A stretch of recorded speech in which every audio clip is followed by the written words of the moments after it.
Secangkir pengharapan untuk mengawali hari ini. Renungan pagi tanggal 14 Desember. Tidak ada yang tahu masalah yang saya alami. Ibrani 13 ayat 5 berfirman, "Aku sekali-kali tidak akan membiarkan engkau, dan aku sekali-kali tidak akan meninggalkan engkau." Kemunduran pikiran adalah hal yang sangat buruk. Orang-orang terlihat sama, tetapi sebenarnya tidak. Yang membuat seseorang unik adalah kepribadiannya. Dan ketika penyakit seperti Alzheimer menyerang, hal itu menghancurkan ingatan dan pikiran yang membentuk siapa Anda.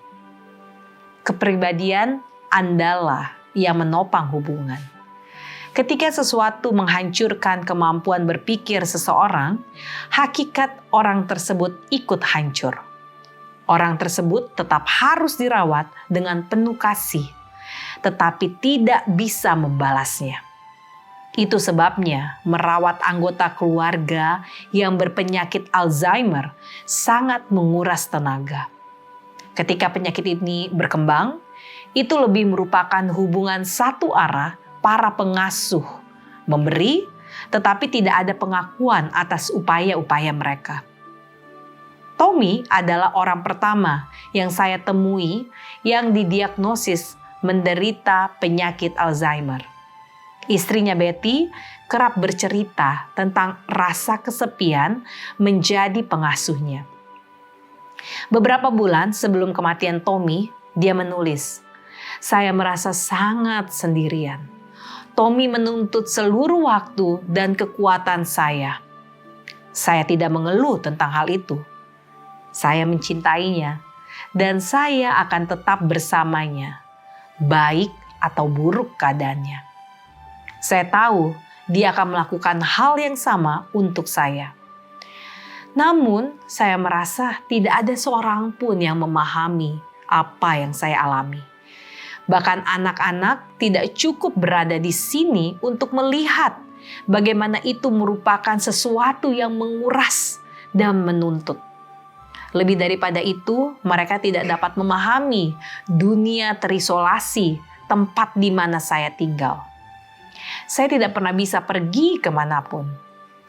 Hari ini saya sangat lemah. Saya berdiri di wastafel dan air mata mengalir. Saya kemudian menyadari ada radio di latar. Radio itu memainkan lagu rohani yang belum pernah saya dengar sejak saya masih di sekolah. Nobody knows the trouble I've seen. Tidak ada yang tahu masalah yang saya alami. Saya mulai ikut bernyanyi.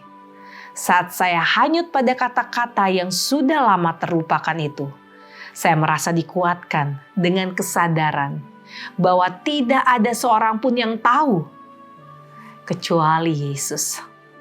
Setelah lagunya selesai, saya berpikir, itu benar. Tidak ada yang tahu masalah yang sedang saya alami kecuali Yesus.